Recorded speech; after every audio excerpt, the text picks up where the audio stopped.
to say thank you to you all who were here at the last meeting when I wasn't. I thought you did a good job. So I watched it later when I felt like I could. And Aaron, would you like to introduce him? This is Aaron Bigelow. He started last week as a planning and zoning assistant, has been starting out strong, doing some site plans and other work as well. So welcome to Aaron. Yes, well, For sure. and we all have that.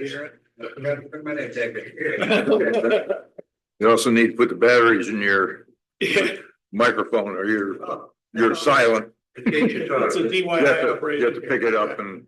All right. Next item is approval of the agenda, like a motion. There you go. Mr. Leeser is recording secretary. Thank you, Art. Second. Any suggestions for improvements on the agenda or changes? If not, call the question. All in favor of the motion, say aye. Aye. All opposed? 6-0, thank you. Minutes from the last meeting. Comments, corrections?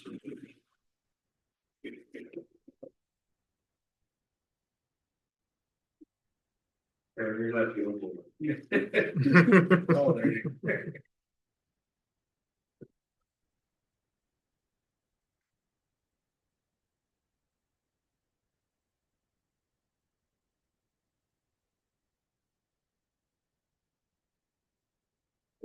There it is. Done. Yep. Like you push the button in front, the oval button.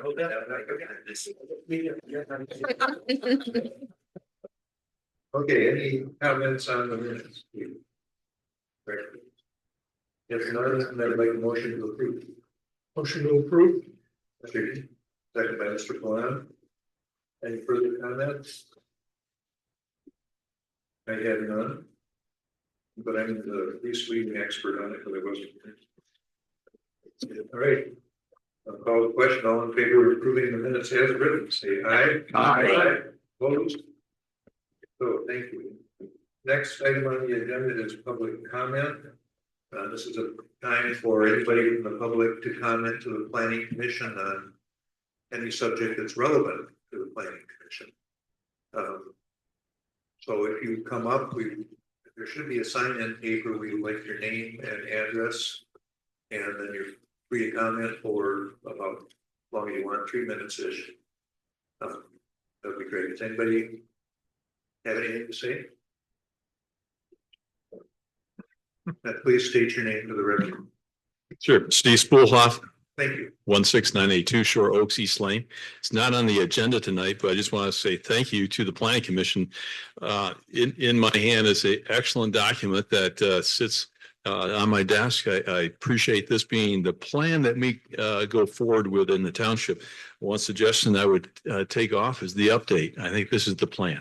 So I think we should take that off and make it the plan going forward. But I just think the effort you put in, the community input, the time you put in, the thoughtfulness, the rewrite, it's a very readable document, and you should be very proud. It was an easy thing for Terry to sell to the board. And so again, I personally, I find it very readable, and but just also reflects who we are.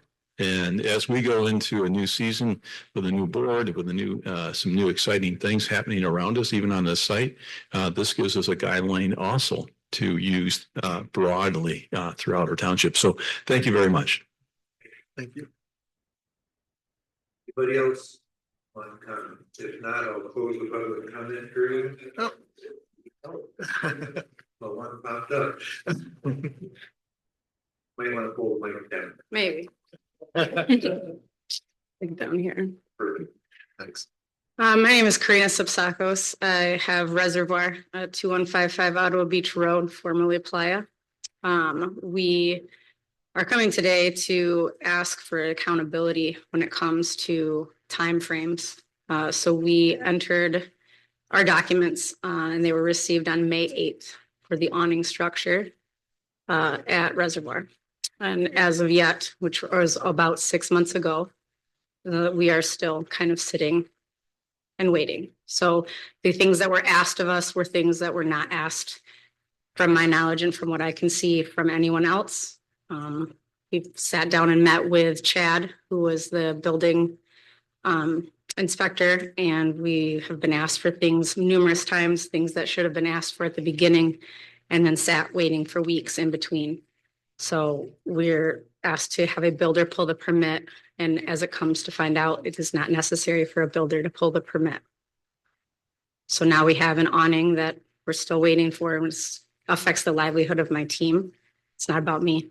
That's not what I've started this out for by any means. So my question and what I'm looking for answers for before I pull FOIA and try to find out exactly where this ends is for the accountability on how long in a time frame something like this takes. We were told that the numbers that we turned in on a stamp May 8th, just a few weeks ago, were not valid. So we turned that all back in again, and I have the entire timeline here. It's yours to take. That's where I'm standing at. I have several people here that work for me, that live in the community, and we all have the same question. Their perspective may be a little different, so I'll allow them to speak on their own. Okay, thank you. Thank you. Before you go, I may ask you, who is the proper person for you to contact? Yeah, I would say probably Manager Fink. You can hand either one of us the documents to follow up with. I haven't looked at it. I haven't seen that in a while, so I think so, but I haven't seen it in a while. And do you know Manager Fink? He's right there. Yeah, he came in the first week we were open. Okay. Very good.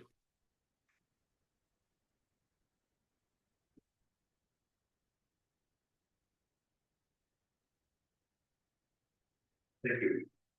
Anybody else?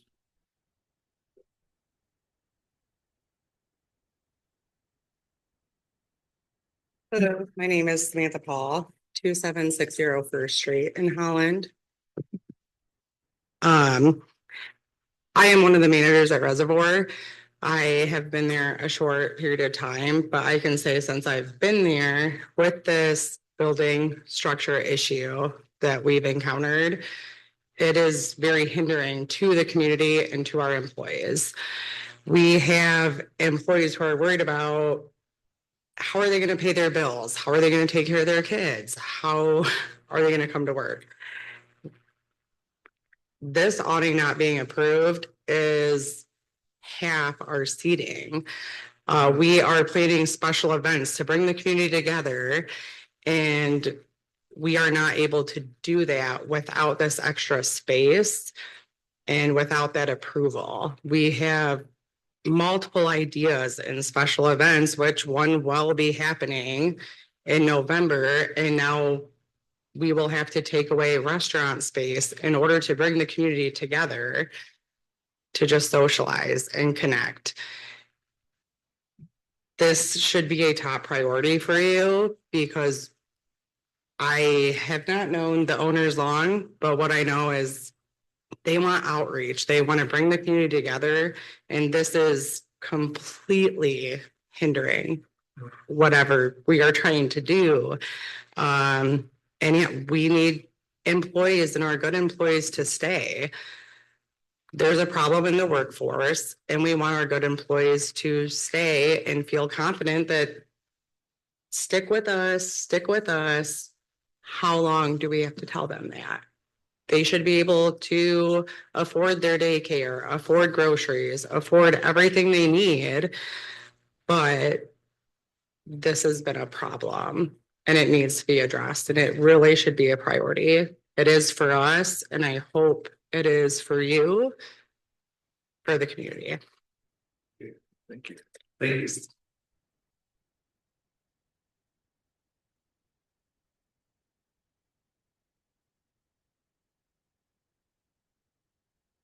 My name is Chris McNeil, 1684 State Street.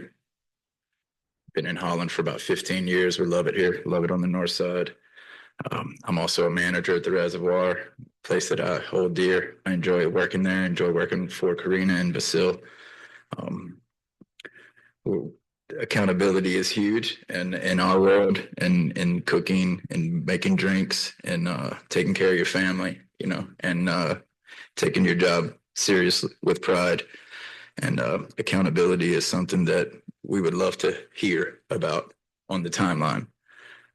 We're also looking forward to building for the future. And this enclosure will allow us to do that. It'll take our seating capacity from 78 up to 135, which is something that's crucial if you're considering winter work, winter business in the industry. As far as the north side of Holland goes, I think we all deserve a place like the reservoir in that location. That location deserves to be filled with a restaurant. The OBI was a standard that a lot of people have not been able to move on from. Playa was forgettable, perhaps, to some, others not, but what we have done with that building and what we will continue to do with that building is something that we're very proud of. And we would love to know if we can retain all of our employees for the winter.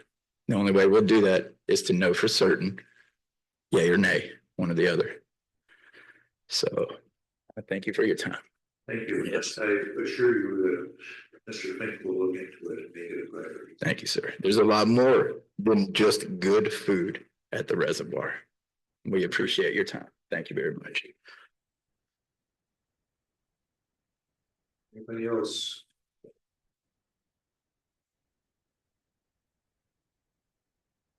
Okay. If not, I'll close the public comment period. Thank you all for your comment. The next issue is a site plan review for the Park Township Community Park. Excuse me. Some of the work has already begun, as everybody knows. Pickleball courts were a high priority and went in right away and are being used all the time by a lot of people. So that's nice, but there's a lot more to the plan, and our goal was to bring it through the planning commission and through the normal channels through which developments go on in the township.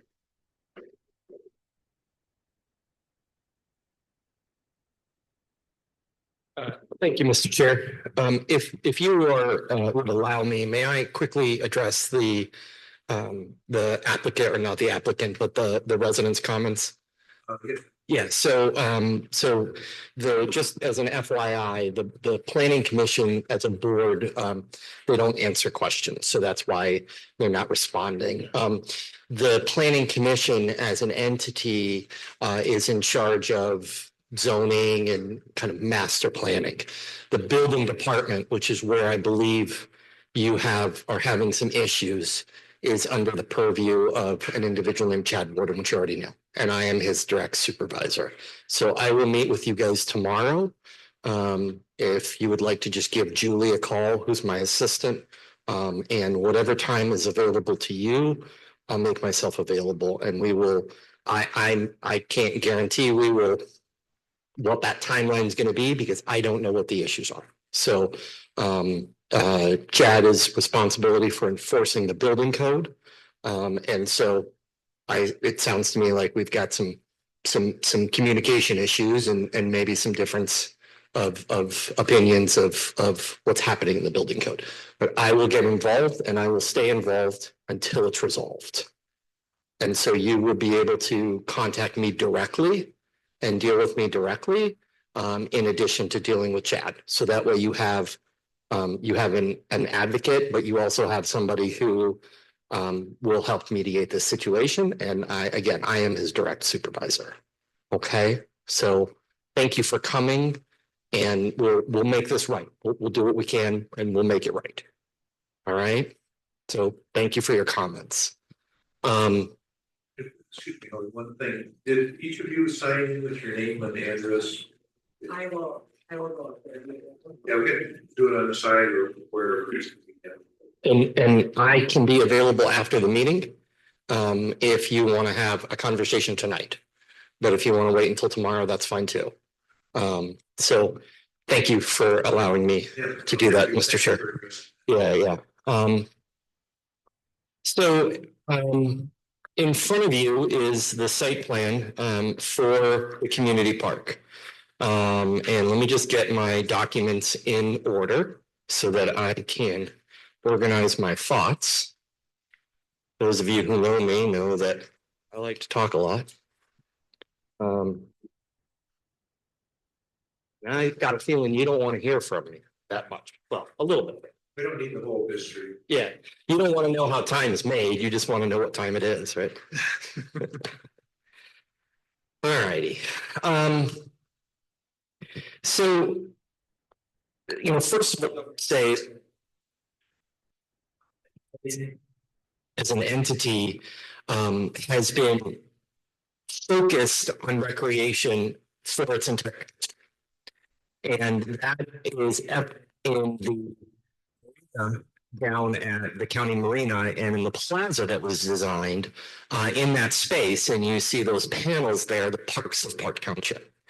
And those panels indicate the history of Park Township over the last 100 years. The reality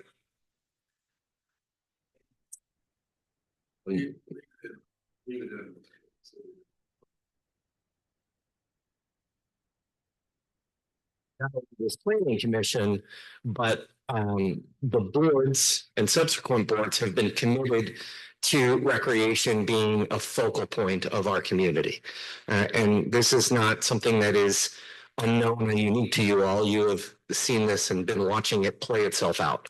One of the things I'm most proud of, frankly, in this role after the last 8 years, and it'll be 8 years in a few weeks, I believe, is the construction of many of the township's new parks. Not only that, but the upgrades of many of our park facilities. In my tenure, we have built Cooper Van Leeuwen, we have built the park on the south side, and now we are underway with building the community park with the decommissioning of the airport many years ago. One of the things that I would be remiss, and I want to make sure that everybody is clear on, this is not me, right? This is not my vision. This is the board's vision. This is the vision of the community. And it's been the board's leadership that has allowed this to happen. Jim Gerard previously making it the year of the park. And all of the board members of the last 4 years who have made an emphasis to kind of focus on public participation and have one of the most robust participatory processes that I've ever seen in my career on a particular piece of property. 2 years, multiple phases, hundreds, if not thousands of comments around how do we redevelop the airport property. And what you see out there is a culmination of that. It is, in fact, just the beginning. I want to highlight the work that your very own Mr. Len Pylon has done. I've said it many times, I'll say it again.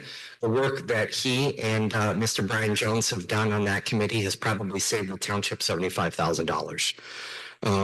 That kind of participatory process is typically in the $100,000 to $150,000 range at that level of complexity and level of specificity, and they did it for a fraction of that with some help with some consultants. So thank you there. That group, I'm not going to go into the details of what that group presented, but that group presented a amazing plan for what the new community center will look like in Park Township. We are still underway with negotiating with the insurance company. We're trying to settle on a date for a mediator and settle on a mediator. And I don't know why it takes so long to get a date and pick a person, but it does. And unfortunately, I'm not the leader of doing it. There are attorneys that are the lead, and so we wait. And, you know, as you all know, government goes slow, and it seems like attorneys go slower. No offense, Ms. Strella. An attorney. Oh, I'm sorry. I looked at you and I was thinking of Crystal. That's right. Stephanie is not an attorney, Stephanie. So anyway, the work of that commission is summarized for you in your packets. You have that in front of you. I'm not going to go into those details, but great work that they did. So moving on to the park. The other thing that I've asked to be passed around is a capital campaign brochure. That capital campaign brochure is the culmination of work that was led by Mr. Poolhoff, Mr. Gerard, and Mr. Darrell Bartlett. Thank you, Mr. Darrell Bartlett. And I'm sure I'm missing some folks to do a very intensive and very high level capital campaign for this project. Now, we already have our first big gift on this. But we intend to go out and solicit the community for more. But what you see in front of you is the brochure, the capital campaign brochure, as it relates to the existing park that is out there, that is behind you. The thing that is not in there, which will be updated actually within the next few weeks, is the building, is the community building, community facility, thank you. Community center that is going to be going on that corner. Let's get into the details of the park as you all know it. The park was designed for recreation, nature, conservation, and the culmination of multiple generations coming together. Pickleball, no question, was number one in terms of what residents desired. It was number one, and it wasn't even close. I would say the second iteration or the second desire that was really, really strong and has been strong over the lifetime that I've been here and the tenure that I've had in Park Township, and it's reflected in what we have available to the community, is natural environments, natural trails, passive recreation that supports a really robust kind of land and an environment and good stewardship of that environment. So we have nature preserves, we have trails, we have parks, and that is reflected in the plan at the community park behind us. As you probably already know, 50 acres of that site is getting turned into prairie. That has already been planted. That prairie landscape will start to germinate. Next year, you will start to see that pop up. It will take 3 to 4 years to fully mature, and you will see a fully grown prairie landscape out there, interspersed with trees, with oak savanna type of environments. We've already started the first tree planting that was done through a generous grant from Consumers Energy, $25,000, and we have the first set of trees that are back there. Charge our maintenance team instead of doing it as going out and subcontracting it. We're going to have our maintenance team spend the rest of that $12,000 or so dollars and install the next iteration of trees with support and with assistance and guidance from an arborist that specializes in pollinator habitats and trees that will kind of coincide with pollinator habitats, which is a great synergy with the work that we're doing around farmland preservation. You all know that that's a big topic. It's a big passion of mine. Farmland Preservation Committee is coming. By the way, we need to decide what planning commission member will be on that board. That'll be an email later. So those are great synergies. So that is all happening. The other thing that is underway is the historic hangar. Mr. Dave Kleingens and his band, I apologize, I don't remember the name of the band, Johnny Park. They were the inaugural event at the facility. We had food trucks there. The historic hangar is undergoing a renovation. It is a historic renovation. It is the first of the township. And we are bringing that building back, if you will. We have wired it for food trucks. We have brought it back up to code for occupancy. I can explain that process if you all want. It's complicated because there was a change of use situation under the building code, but that is underway. There will also be commercial bathrooms available there. And in two, I anticipate that will be rented out for weddings. Next year, that will be rented out for community events. In the next few months, you'll see that on the board agenda as to what the prices are and expectations of the community renting that facility. Moving on, the next thing that is happening, dirt is moving. The Veterans Park is being built. And if you go out there, you will see mounds of dirt in a circular pattern surrounding the airplane. That is the beginnings of the Veterans Park. You may or may not know the veterans had a very large, great, beautiful design, but it was for $3 to $4 million. We met with the Veterans Council representative in the audience here today. If you have any questions on that process, the gentleman to my right. And Doc and I have been working on that for the last 3 months. Great partner, really thank you. And so we're really looking forward to having that park, and that's going to be a celebration of veterans in Park Township. You will have a walk of honor or a circle of honor for all of the Medal of Honor recipients in the Holland area. It's very unique, but we have 4 Medal of Honor recipients in the Holland area. That's a unique situation for that many in a community the size of Holland. And so that is going in and that is being installed. Flat work will probably happen next spring. Moving on, the map that I have showed you around there, and it's a little bit, not the most professional there. We were having trouble with the printer there at the end, and that's on me.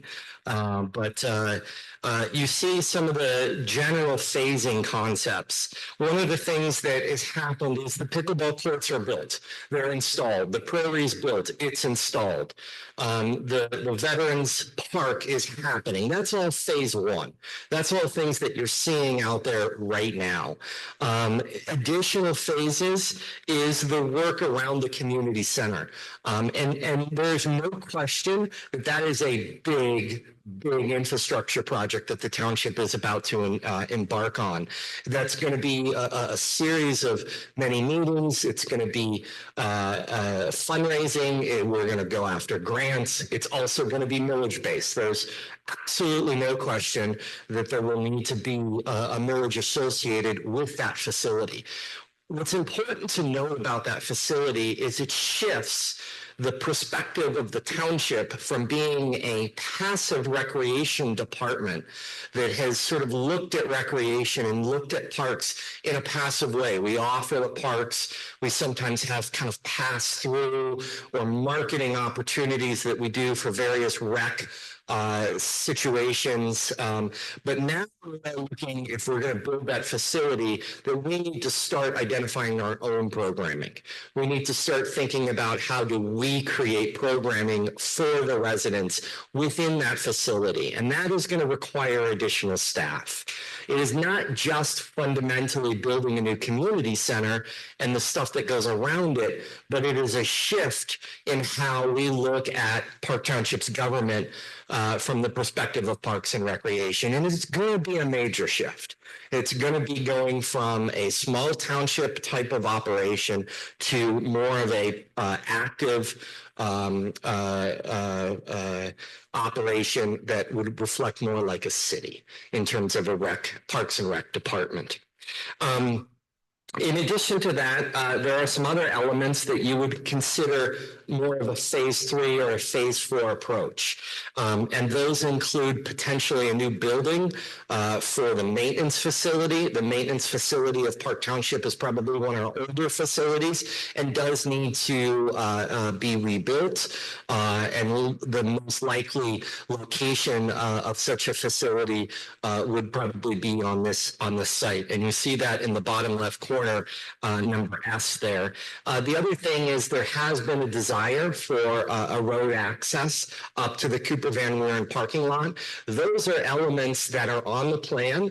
They're in the master plan. I don't have board authorization to pull the trigger on that. So I don't have funds for those elements. And that's why I say those are phase 4 elements. Phase 1 elements are the ones that you have already seen. And then the things that are sort of in the middle would be that community center, the plaza around the community center, and of course the parking.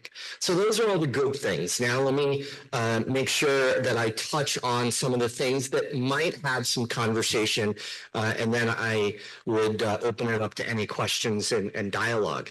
And that is this. We know, and you all know, probably more so than staff, that there are times when pickleball is playing, a planning commission or a ZBA meeting is happening, soccer's going on, and there's not enough parking. All right, we understand that reality. There are incidences where people have, and I've heard this, that people have parked on the street. That is a no-no. I don't like to see that. I don't like to hear that. I also recognize that I want to make sure that when we spend the resources of the township, we're doing so very efficiently, and we're making sure that we're not going too far too fast, right? And so we have made the call to pull the trigger on the parking lot. I think we are at a tipping point. I think if we stayed with the number of pickleball courts that we have, if we stayed with the existing land that we have today, I think we're probably okay. If we add anything to it, I think we've reached that tipping point and we would need to authorize funds for a parking lot. Doesn't mean we build every parking lot there, and it doesn't mean we build it to a size that is for build out, but we would certainly build it in pieces. The other option, which I would encourage you to think about, is if parking is a concern, is that potentially maybe allow the township, and maybe this is something that we allow on a case-by-case basis, could we have a temporary lot that is potentially gravel, potentially not fully paved for 1 or 2 years until we get the community center under construction and we understand not only where that building is going to be located, but also what is going to be necessary so that we don't have duplication of construction. We build something and then need to rip it out,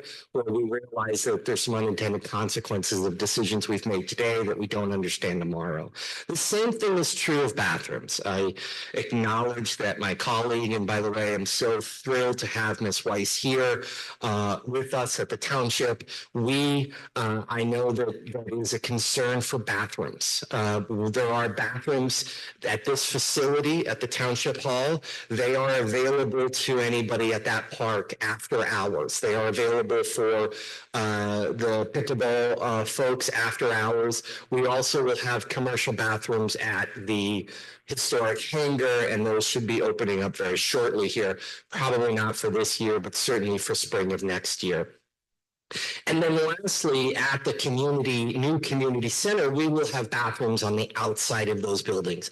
Again, I think from the perspective of good fiscal resources and good planning, I would argue that we do not add any additional restrooms or bathrooms until we understand the totality of what we are doing around the community park. Not to say that different additional bathrooms wouldn't be necessary if in fact we added more courts out at the pickleball, or if we went forward with our master plan for the pickleball courts, which the master plan, if you see in front of you, it shows a lot of courts. Okay. And yes, if we had all of that, then I think it's a completely different discussion.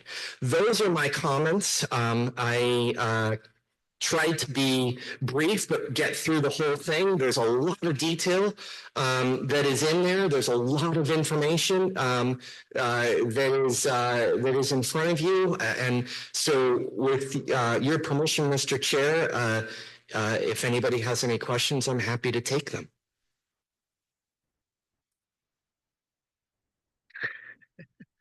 Well, I had bathrooms and parking on my list, Howard. So, and you've addressed both of those. I think I've been one of those, as you know, I'm one of those soccer coaches that's seen Saturday mornings parking out on 152nd.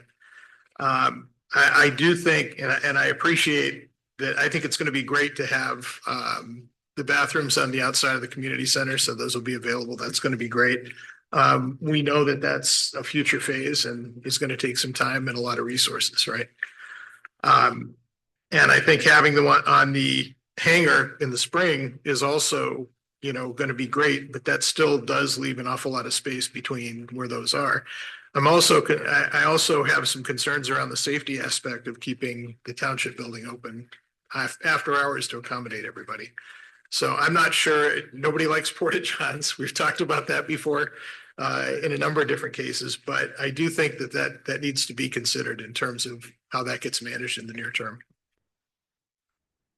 It's not really a question. Apologize for pontificating a little, but that's kind of where I'm coming I from. just did so for 20 minutes, so don't worry about it. And kind of, with the toilet thing, the infrastructure, running sewer and water. Right. Our goal here is primarily that we have this large installation going on. And if it was a commercial installation, if it was residential installation, it would come through us. Right. So my main goal was to two things: set a good example that the township doesn't just go ahead and build whatever they want, not pay attention to their own rules. But also to have to go through that so that staff can review the whole plan here and see if in fact we're meeting the standards. I don't think it's our part here, although we might want to comment on what a nice plan it is, or that I wouldn't do it that way. I really think you should do this. That's not our purpose here. Right. If you have ideas, you should express them. So I think, Mr. Chair, my question as it relates to the master plan, certainly parking and the restroom facilities, I think those are probably top of mind, right? Because they're the things that you need to utilize the space that we already have, and we're going to continue to add to it.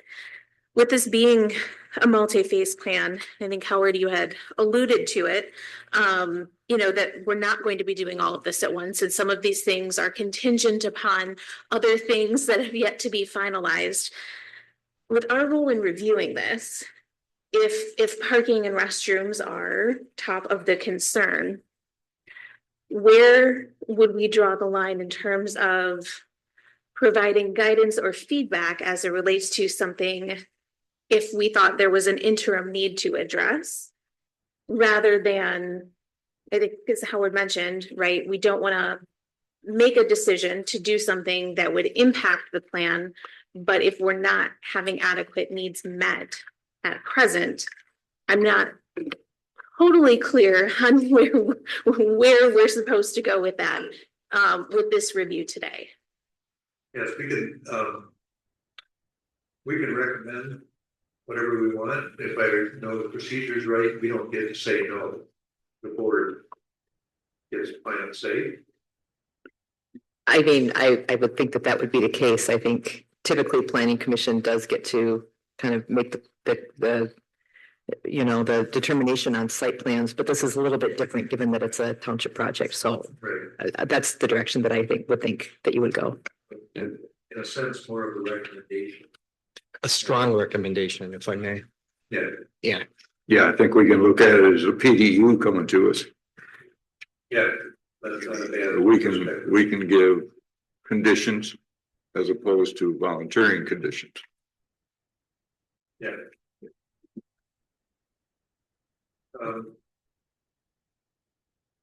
In the Mika's analysis of going through all of those site plan standards, there weren't many that weren't met other than parking areas are undersized, which is, talking about. Yeah, if I could say just one thing about that. I did think that it was interesting when I did the math, that it was according to our parking tables as deficient as it turned out to be based on the current facility. So I would say that prior to the pickleball courts being built, I'm not sure I ever saw this parking lot full, and I'm sure that there were exceptions when there was something larger happening. But it's just something to kind of file away in the back of your head as we go through our ordinances and try to get stuff updated, that parking table is probably something that we want to take a hard look at. It's been in the back of my mind for a long time, even when you go to stores and there are acres of parking lots, parking spaces, and they never get used. Oh, that's kind of silly. Mr. Chairman, if I may. Yes, please. Yeah, I think the manager made a good point that we need to be very, very efficient in the development of this whole proposal, and as such, to build anything permanently before we really know where the community center is going to be located and everything surrounding that. I think the solution to the parking and the bathrooms needs to be temporary. I think the manager made comment to that. I think we probably would suggest that we know where that parking would be and how we would access it. Whether or not we come off Auto Beach Road or be an extension of what we currently have coming off 152nd. Nobody likes what porta potties look like, but they do make some pretty nice looking porta potties. You can screen those in. They could go out by the pickleball courts, which is really what we're talking about here in terms of people needing access. I think we could probably put that together for a couple of years and make that workable. Probably not necessarily the most Aesthetic. term. But certainly would meet the needs that we're talking about. I like your approach. Mr. Chairman, I would agree with what Mr. Fink is proposing. To me, and it's actually right up there in our mission statement, that we effectively manage our resources. And so these are financial resources, and I just don't think it's very wise to go spend something that we may have to tear down and rebuild. And I just don't think that that's what we want to do. So I really like the approach of if you have to gravel a section, we know where we would gravel that. It's in really close proximity to the pickleball courts. So to me, that's a good temporary solution for parking. And then in terms of porta potties, I saw the most amazing one at a wedding venue up in Traverse City. It was a trailer. I mean, and they are really, really nice. It's not these plastic porta potties we see. I walked in there and it was nicer than most restaurant bathrooms that I go into. So there are some very nice facilities that you can do that are temporary. And it's not going to be the ugly porta potties. So I think that might be something we could investigate. Dennis, comment? I would think we have to think very judiciously on scheduling. Soccer can be, a wonderful environment, but it brings a lot of people. And I think we have to take a look at how we schedule and how we don't get the cart before the horse and get a lot of usage that we're not prepared to accommodate. My comment is, and if Terry was right on the money, we need a temporary solution. And for parking, restrooms, nobody likes to look, although maybe there are nice ones. But if you can put them there and screen them a little bit somehow, maybe, I don't know, maybe there's some trees or bushes or those. But for the people who don't mind using a porta potty or might need one in a hurry, then they're available. If somebody objects to it, well, they can walk a little further. And there's a nicer one available. And so I think that's a good middle road on that. The parking, the big lot that is directly south of the pickleball court seems like the obvious place. And I think if we did some kind of gravel, and we do allow that in the ordinance, that we do we not? We do not. But we were doing something with. For farm markets, we do. And so I think we said specifically that it doesn't need to be paved for that. We have talked about this though, and we do allow temporary parking for different events. At Beechwood Church and whatnot during tulip time, we have allowed that in the past. It's not something that we've looked at before. So I think that we can work around that whether we decide we need to make a change in the ordinance, whether we decide this is a temporary use, so maybe it's okay as a temporary use, or we go to the ZBA. I think that there are alternatives there. Mr. Chair, if I may. Yes. I'd like to address the parking issue, if that's okay with you. And I'd like to just make a comment on the porta potties. I believe that we can get some porta potties out on the site that would look will look decent. They have trailer porta potties, and we can certainly invest in one of those trailers for a long-term lease. And I will happily look at the cost of that and come back to Chairman Kleinman's to you with some possible recommendations, and then share that with the board. On the parking, my suggestion would be with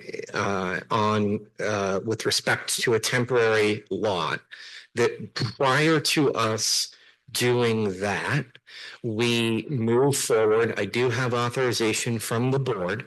I did not yet pull the trigger on that authorization, but I do have authorization from the board for about $30,000 to reseal the existing asphalt that is around the old hangars, and to potentially stripe those areas for additional parking. There is a really nice chips and fine trail that leads from there to the pickleball courts. Now, while it is the perception that one is further than the other, I think from a linear perspective, that lot is not that much further than the township's parking lot. Might be a bit, but not substantially. This would be west of the veterans facility. Correct. It would be west of the veterans facility, with the exception of not having parking in front of the historic hangar. So the vast majority of the additional parking would be on the backside of the historic hangar where the old terminal building was, but also in front of the very large bow truss roof hangar that was being used by the maintenance team currently. So what I would suggest potentially is if the planning commission is desiring additional parking, for us to pull the trigger on that small allotment of funds, and then I think potentially that leads us or can maybe give us a bridge to when we actually build a permanent parking facility. And aesthetically, it might be better than a temporary gravel lot, which we would have to then use space that we had already taken up for the prairie. So we would have to put gravel over the prairie that we have there. So that would be a suggestion if you all would be in favor of it. Is there a prairie to the south of the pickleball court? There's prairie to the south of the pickleball courts. And then the long-term map, that looks like a large parking. It is. Everything on the site, the entire site was seeded, because the reason for that is we didn't want to get into let's not seed this section or let's not seed that section, because while we have a phased plan and we have a timeline to some extent, it's not a perfect timeline. It's not precise. We don't want to say, okay, we won't plant that, and then that section of area is not aesthetically pleasing. So we just ended up planting the entire site. And do you have any idea how many parking spaces the already paved area would provide? I do have a drawing, but I don't have the number in my head. But my hunch is that you might get 50 spaces out of it. Maybe a little less than that. That entry exit would be right across from the fairgrounds. Correct. Correct, sir. One of the things that I would like this planning commission to keep in mind as we move forward with this park, and also for those in the audience who may become board members here in a month or two, is the construction of this facility with the fairgrounds is going to necessitate some pedestrian activity across Ottawa Beach Road. I have submitted a project in the McIntyre Area Coordinating Council TIP, which is called the Transportation Improvement Plan, to try to get rapid flashing beacons along Ottawa Beach Road so that we can safely cross there. Whether or not that gets funded or not, this board and the Board of Trustees would, I think, be well advised to consider a pedestrian facility there to facilitate cross traffic, pedestrian movements. When are we putting in the bridge? A bridge would probably be about $1 million. Well, maybe not that. The Camp Geneva Bridge was north of it. More than $1 million. Smaller bridge, but I don't know how much smaller. That's right, it's a 4-lane road as opposed to a 2-lane. Huh? I just thought of that. It's right. It might be, that's just expensive. Maybe a tunnel, who knows, but that's probably expensive too. Keep the water up.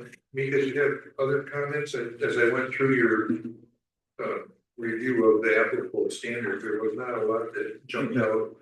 There wasn't a lot that jumped out. I think the question of the restaurant rooms and the parking were the primary items that I saw in the review. There's one other, which was tree preservation. I know we're putting in some trees, and the ordinance we wrote apparently doesn't cover parks. So that's an interesting Yes. omission. Yeah, I think it was sure mine. But other places would require a border of trees around the whole place, and I think we ought to be thinking about that, because in our master plan and other places we talk about street trees and things like that, and we should be looking at what trees we can plant on the edges of the property. And we should probably modify the agreement. Put it somewhere on our list of things to do. I had I'm getting slightly off topic, but I've been allowing myself to. If we put native prairie in front of this building between here and 152nd, we would have more native prairie, and we wouldn't have to mow as much, and we wouldn't throw the fields in the air. We wouldn't have to fertilize, we wouldn't have to water. Mr. Kleingens, I wholeheartedly agree. And we are working to shift the culture. That is what I will say. Good. And that would also be a review of our ordinance about keeping your lawn. Yes, sir. Yes, sir. The other thing I would like to note that is on your dais is a plan that was put together by the Outdoor Discovery Center. When you get a chance, take a look at that. I've met with one of the representatives from ODC already and requested a proposal to do invasive species spraying and management in all of our parks. That report there that's in front of you is that entire report. All the planning commission members and all of the board members will receive it. The board is going to have a presentation on it. I think that might also be of great benefit to the planning commission if we can convince ODC to do that presentation twice. I think that would be quite helpful. I think it's one of the things that I know the board has supported, but frankly, it's something we need to be doing. We have almost 500 acres, if not more, of land, and it's natural, forested, trails, all kinds of different types of properties. We need to make sure that we're maintaining it, we're managing it appropriately, we're doing the right thing for the right reason around the environmental impacts of those properties. And so that is a report there in front of you of all the things that we need to do. And so we're going to start working on that as well. Environmental is a big part of our master plan, so we need to take action on it. Other comments, questions?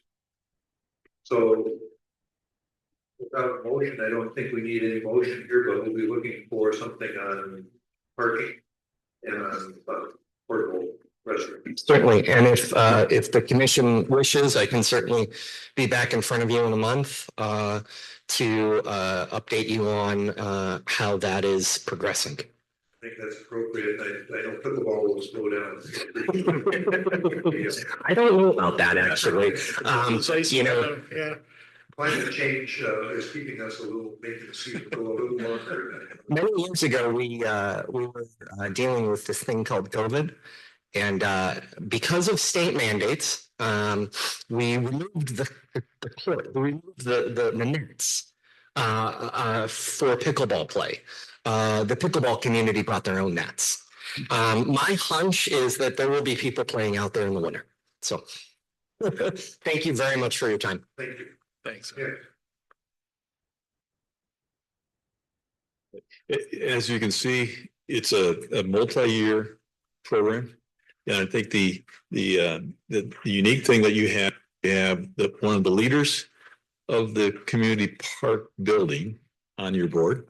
who can keep you informed about how that process is going. And so I'm excited about that. Significant investment to our community's future is going to be represented on the board. So that's, I think you have a great advantage to stay updated on that. Then the board representative, right now, Terry, but the board representative is critical to, as we talk about phasing and funding and installation and design, those discussions need to be brought back by that board representative back to you. And I would strongly suggest, if you're not comfortable with what is said by your board representative, that you ask for more information and more conversation. We're a partnership here. This is not, we're not going to do anything in isolation as a board. And so we solicit your comments, your interest. You know, you guys know the details. When you guys bring a plan to us, the detailed work that you have done makes it easy to approve and to move programs forward. So we need your input on this significant investment to our community. So thank you very much. I have one quick question. We talked about phases here. We don't know years, there's not a schedule, but we're talking two might be next summer, 3, at least a couple of years out, I think. Is that what you're looking at? Couple of years out. Yeah. And then others beyond that. So that's maybe we're at 5 or 6 years for the whole thing. I think you're probably right, because to break ground on the significant building of such that was created by the community needs to be supported by the community. But to break ground on something of this significance, you're quite a few months out. It's simply, but it's multi-year. Absolutely. Chairman, all depends how quickly you give them $3 million to start on Yeah, we need to get It'll take a lot of folks contributing privately and publicly to the project. Thank you. Thank you. Thanks. Any further questions, comments, suggestions? Okay, thanks again. And this is going to be a wonderful park, and get a lot more use than the airport. For sure. All right. To the next subject, which is the renewable energy ordinance. You guys would like to introduce it, please? 2. Okay, so this is kind of a big one. Well, understatement. So there are 2 items for consideration tonight, and they're more directional items. You've got the small scale systems. There's the ordinance that you worked on many months ago on that. I think it was about a year ago that we wrapped that up. We have that ordinance in your packet as written. So to take a look at that and say, how much time do you want to spend on that as far as reevaluation? Are you still thinking the same way? Have you shifted at all? I know that Mr. Coppinall isn't here tonight, and he mentioned, well, maybe he's rethought a couple of things. So maybe you have as well. He didn't say anything more than that to me. And then there's a utility scale. So the utility scale is where there's really a little bit more question, because that's entirely new. So those are the two points of conversation for tonight. I wanted to point out some of the items that were on your dais.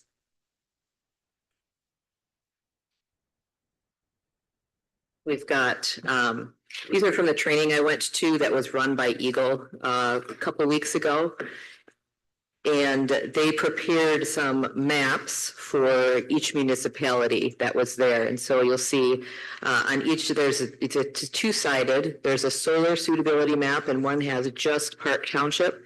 And on the other side, it's the solar suitability map with all of Ottawa County. And then it's the same thing for wind, where it shows the suitability. I don't have their methodology in front of me. They did mention it. So if you'd like me to chase that down, I can find that for you. One of the things that I thought was interesting when I looked at this is that we are probably not going to be the highest demand area. If you're looking at areas that are going to be easy, low-hanging fruit, Park Township is not likely to be the low-hanging fruit. I would anticipate, maybe down the line as they're looking to go a little bit deeper, but probably not something that we would see in the next year or two. You never know. And then the other item is, this was published just about 2 weeks ago. It actually came out right after the training that I went to. This is the MPSC's application guidelines. And I didn't print the whole thing for you. These pages here are, boy, if anybody ever complains about our applications. These pages here are all the guidelines for applications in order to go through that process. So I just wanted to point those two things out to you. My computer went to sleep. Let me pull my outline back here up again. Okay. Now, there are two other things to understand about this legislation. One is that it covers not just solar, it covers solar and wind and battery energy storage systems. So these big trailer-sized batteries. We do actually have an existing wind ordinance. I've taken a quick look at it. Some of the areas it's compliant with the legislation, some it may not be, but we do actually have an existing ordinance. So we'll need to take a look at that.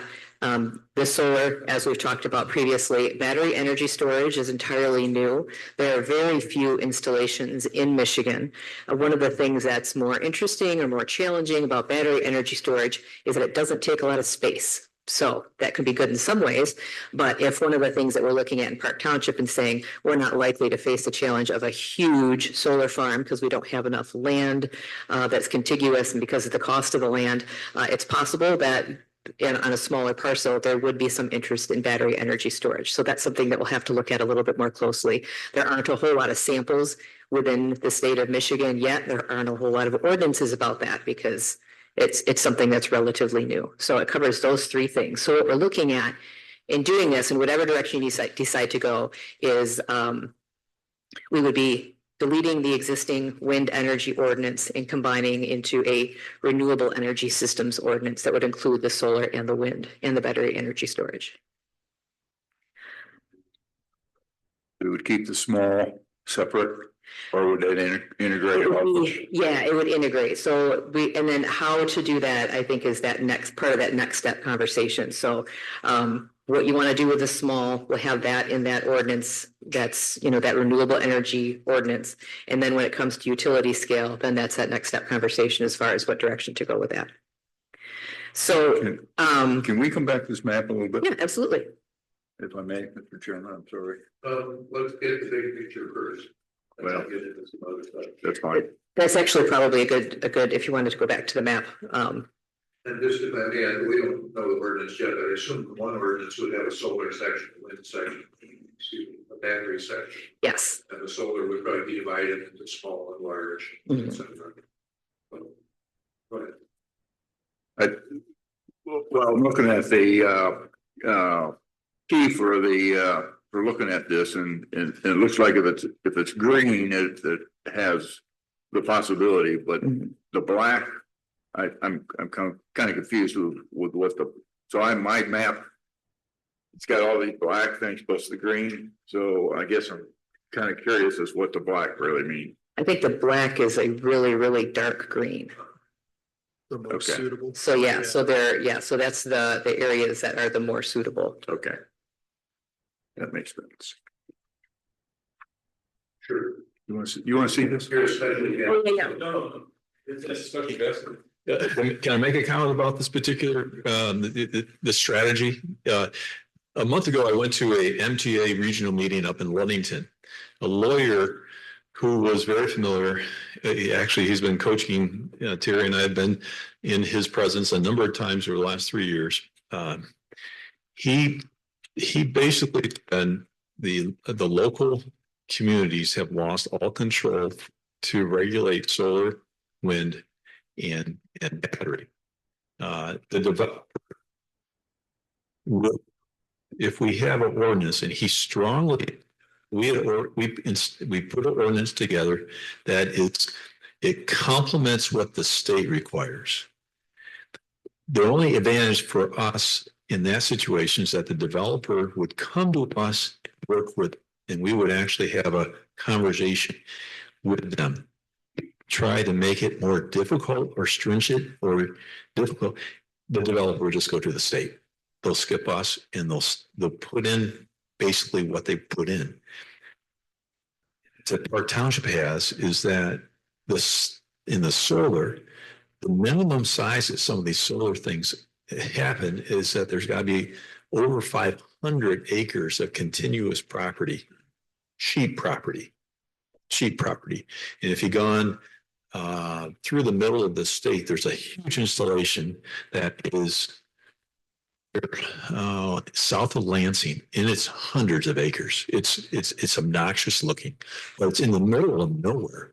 So it's affecting a lot of the smaller communities, and they're very concerned that they've lost complete control of any setbacks, noise, replacement, everything. It's all controlled by the state. But he couldn't emphasize it enough.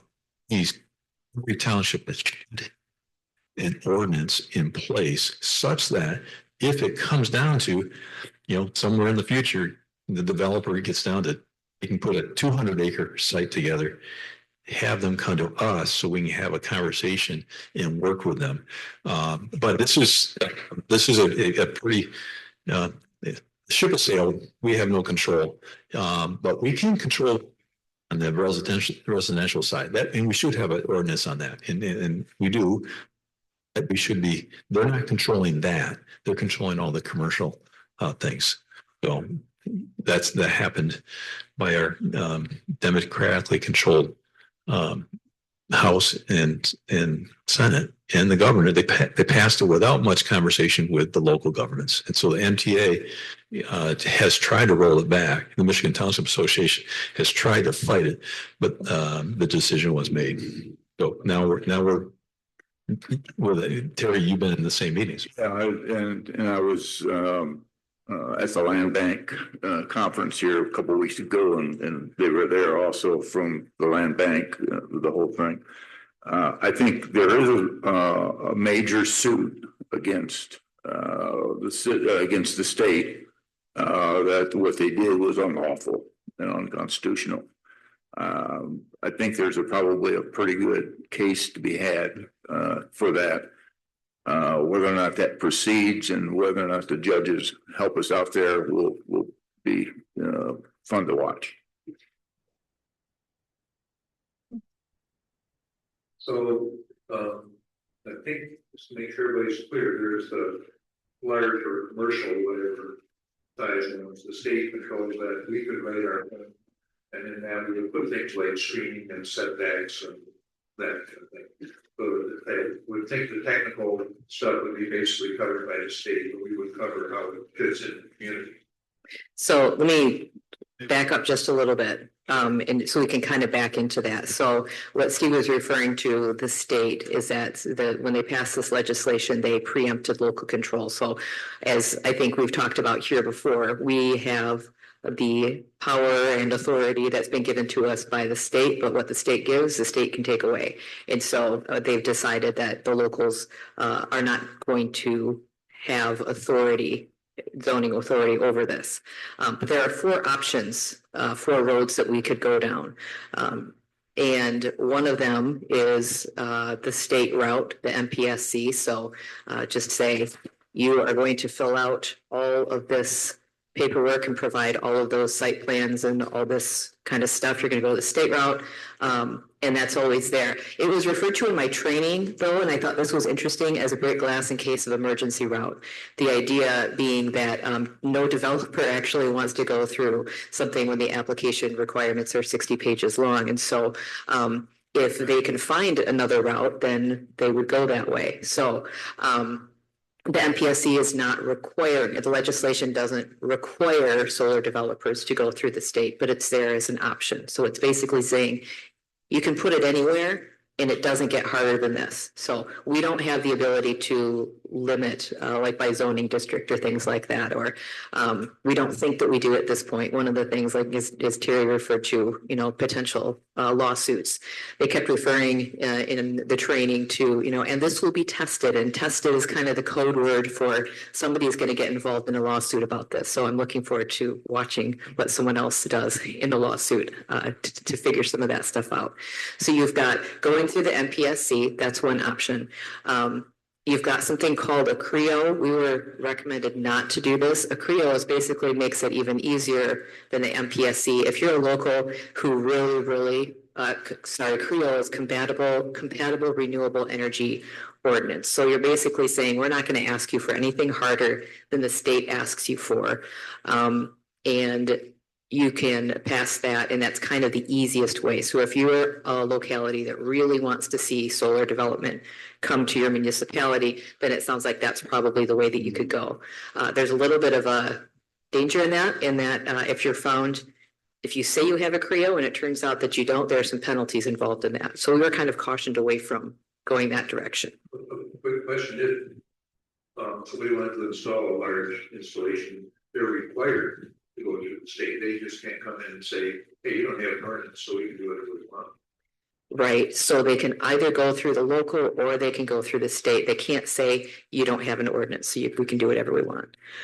What we could do, and then the other two options are to pass a local ordinance, and one of those is, I think, what Steve was referring to, which is what we call a workable ordinance. And what that basically means is we played a little card game. If you guys want to do this next time, I can set it up for you. But at the training, we played a little card game, and it kind of gave all the different options for what you could put into an ordinance. And it said, okay, so if you've got a mix of more stringent requirements and less stringent requirements, if you can make your ordinance less stringent than what the state would require, then you might be able to get some trade-offs. So you might say, we're not going to require, I think that there are some certain employment requirements that come along with state stuff. There are environmental requirements. So we're not going to make you file this environmental report. We're not going to make you meet these employment standards for the contractors that you work with.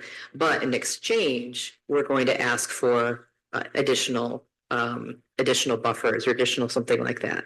So that was presented as one possibility. Now, it is going to be a lot more work on the local side to put that together, both, to write the ordinance and also to enforce it. So that's something to keep in mind. But the workable ordinance is one thing that's out there.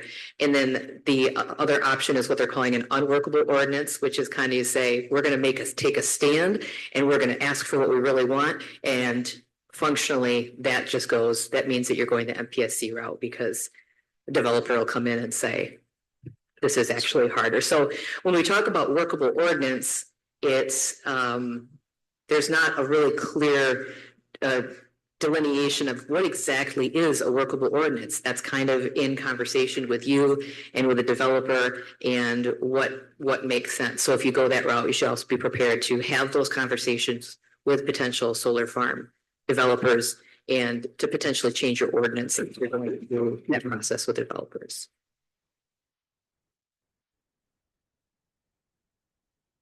I wanted to ask one thing. Go ahead, Len, did you have something? No, that was very understandable. Oh, okay.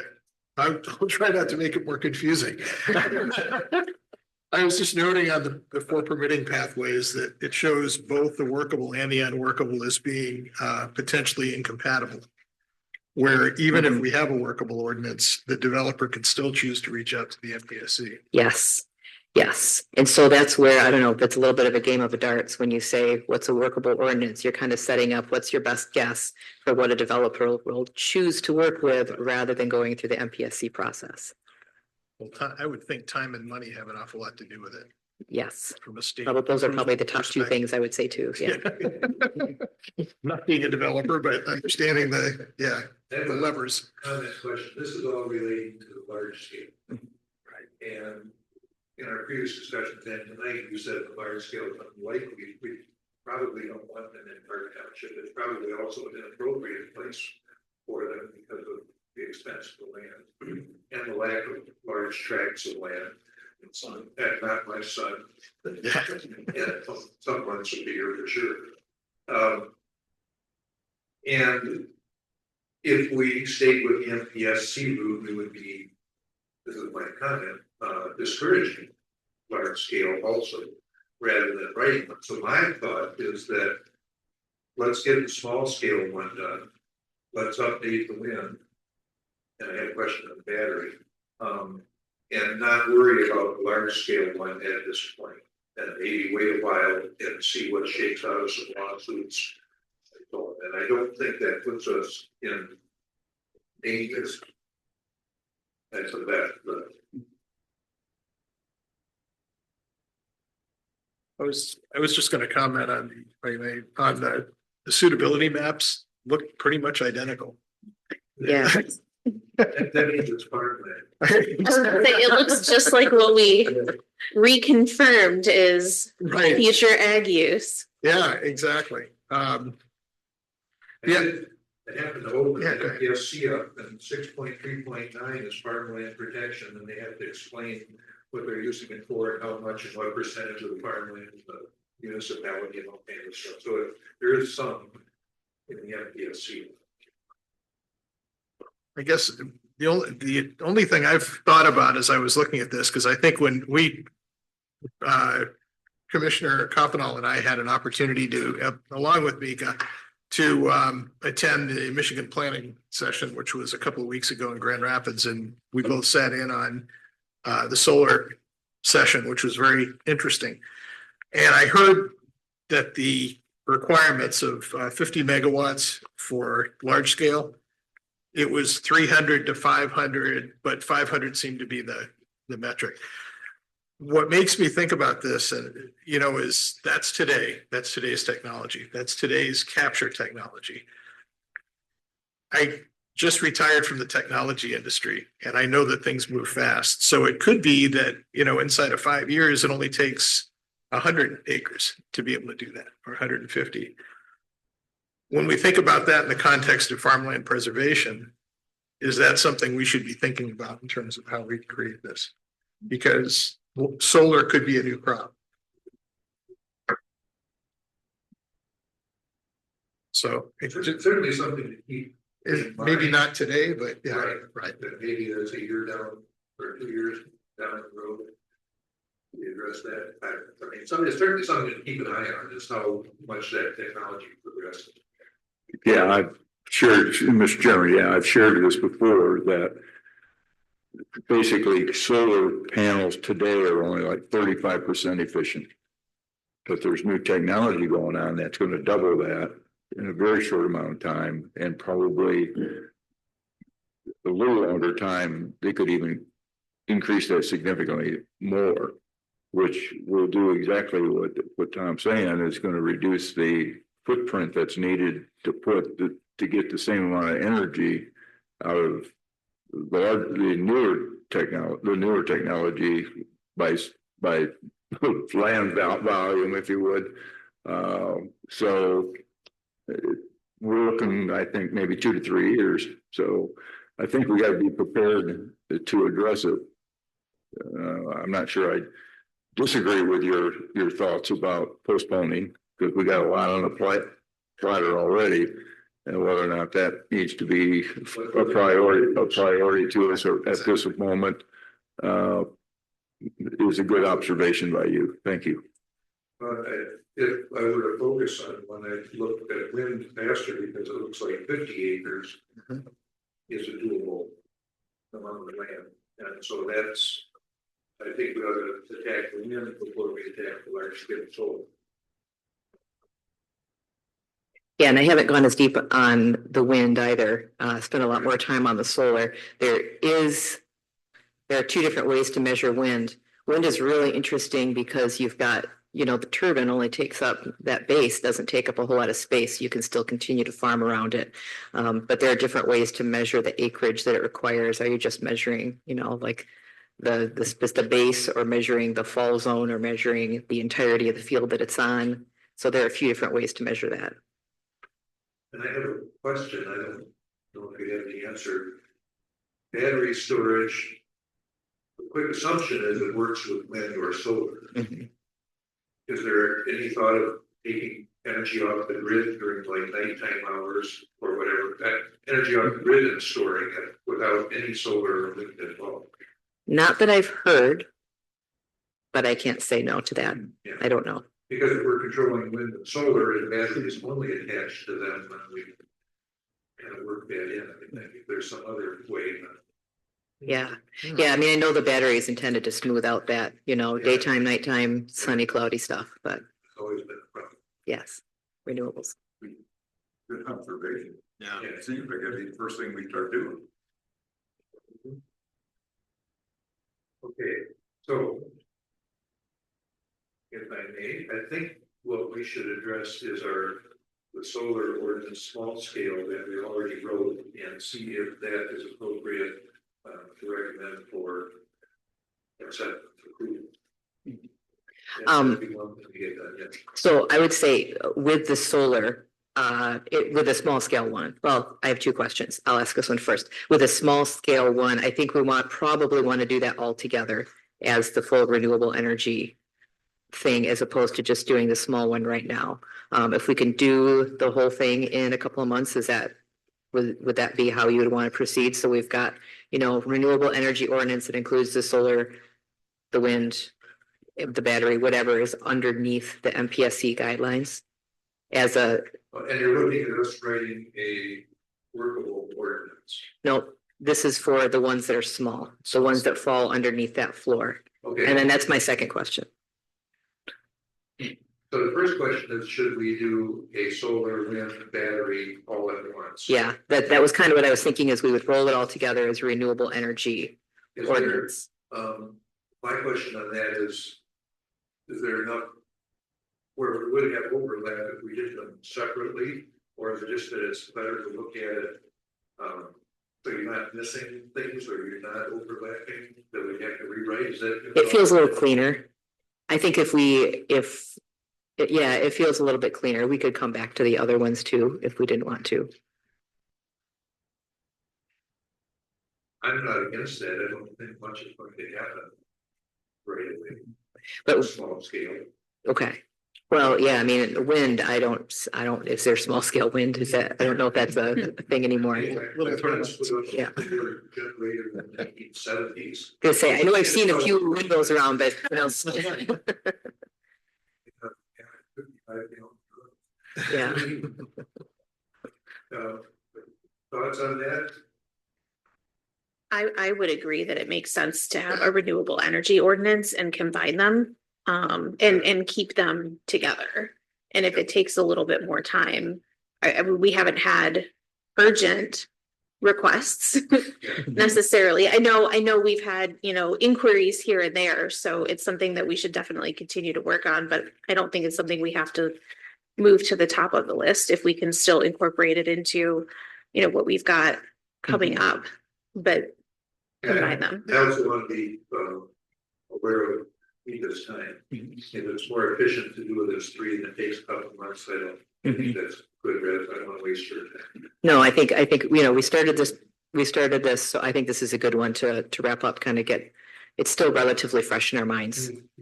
And any comments on our existing small scale solar ordinance we read? As you look back at it, you go, looks okay.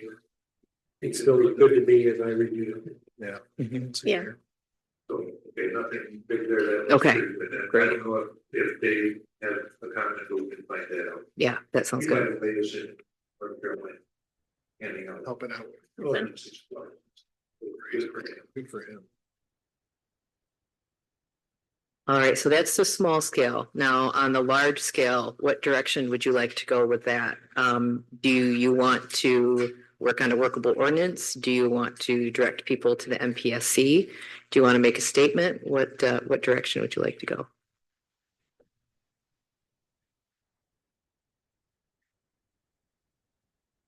I'll start the conversation. I think I know.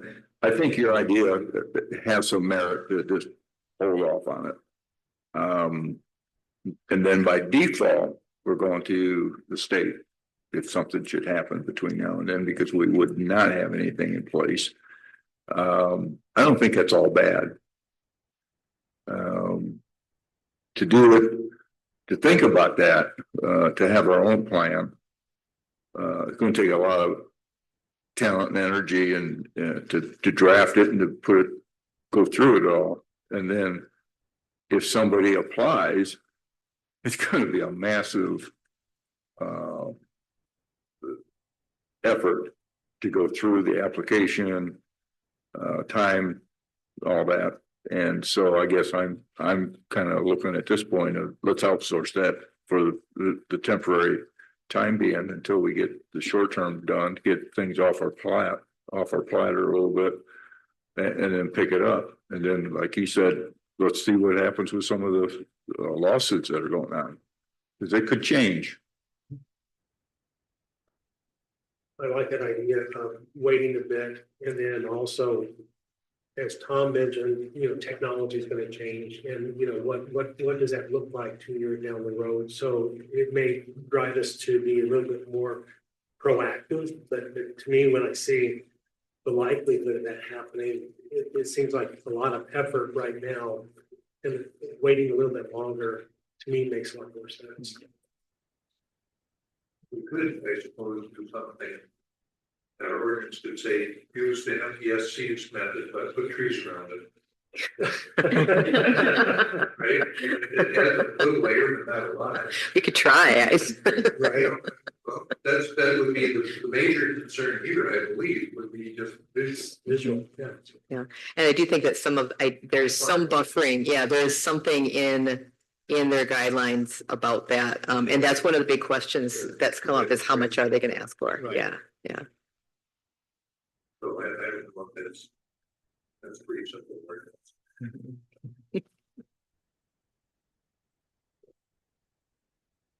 Comment? And I think we have direction. Yep. On which way to go. Yes. This one observation, the smaller townships do not have the technical expertise that our team has here with a full-time person.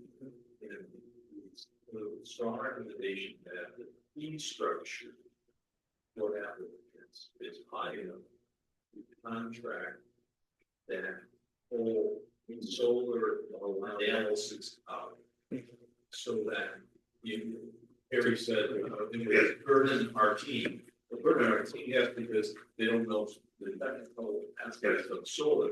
So he just said, sure. And the developers will pay. They'll pay. So just don't make it a no fee deal, but make it a substantial amount fee such that you can get the right technical expertise to assist you on the approval process. Yeah, okay, makes sense. Great thought. And people will get it done. We'll try. Make it a nice fee. I don't contract you for that. Right, anything else on renewable? Other business and announcements. Steve, I'm gonna take a chance on the board thing. On the STR. The STR is going to force it. And the judge basically, as I understood it, said, STR owners, you haven't done what you need to do to get to work yet. And the first thing you need to go is to the zoning board of appeals. And he's going to write next week or so, he'll have his written, what do you call it, report analysis. That's not the word I want to say. Well, Judgment. yeah, he can make a decision in the next 2 weeks. Yeah, he probably include that, but all indications of his conversation was very favorable to Park Township, but it's not a given. It's not Right. yeah. So it'll be interesting to see what happens. But he basically said you don't have standing here because you haven't followed the statute and gone through the steps necessary before getting to a certain court. Based on The next step is appealing to the zoning. There was a motion made by our attorneys that basically the circuit court did not have jurisdiction because they had not followed the process of first going to the board of appeals. So as a result, the judge is really going to make a decision whether or not he has jurisdiction or does not have jurisdiction. So once he makes that decision, and it's based on some of the comments that were made and everything, and then anything from our attorneys, we feel pretty comfortable and that we have a win-win situation here. Because the other part of that is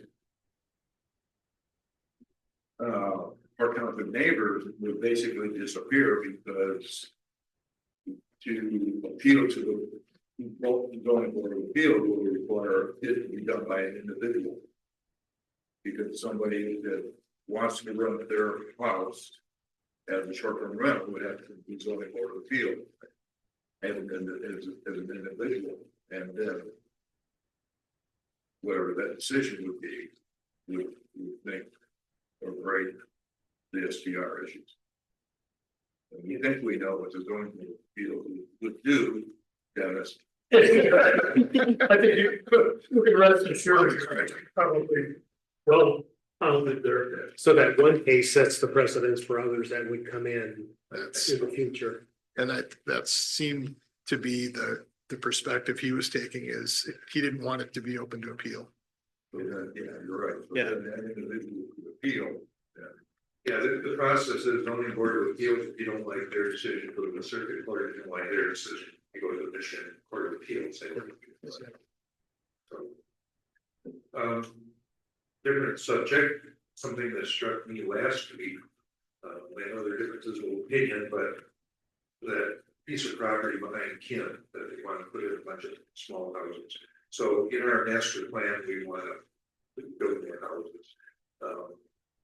To me, I looked at, my first reaction was this is ideal, other than it's a skinny piece.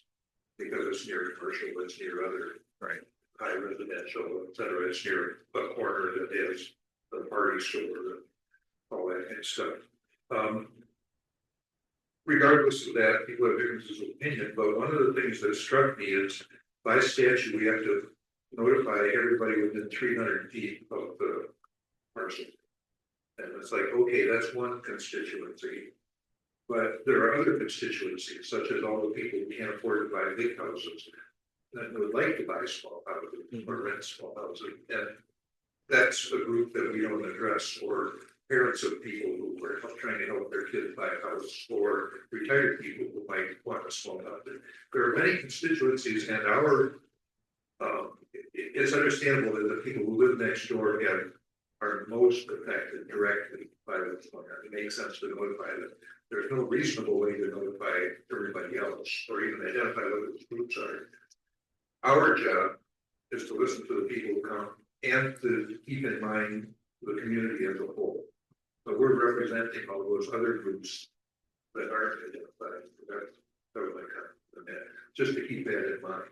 It's always pressure when there are a bunch of people here and we have 20 people talking. There's pressure for them to do stuff, so our job is to keep the master plan and the rest of the township. Any other comments? Board stuff? Just have Steve talk.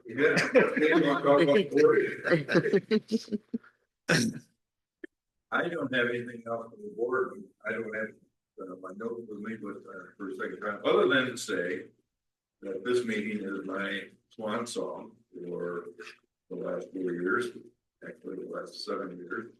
It's been an honor and a privilege. Thank you so much for all your support.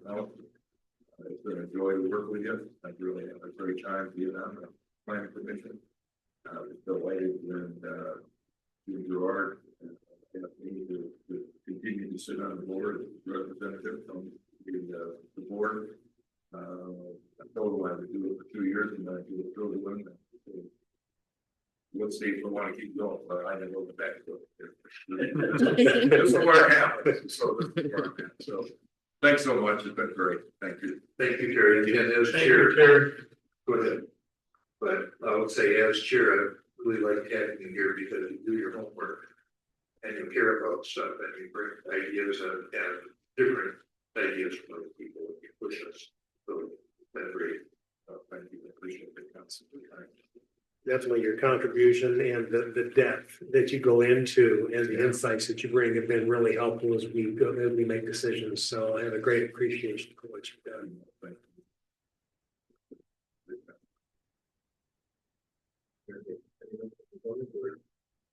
We had a very smooth meeting this month. The applicants or the petitioners presented their cases very well, and the board acted that stuff, recommendations, we got them very judiciously. Great. Anything else? Okay. To adjourn, Yeah. motion to adjourn. Support. Third, fourth. Right, and everybody in favor? Aye. Aye. Thank you, Steve, for coming. Did you have got any?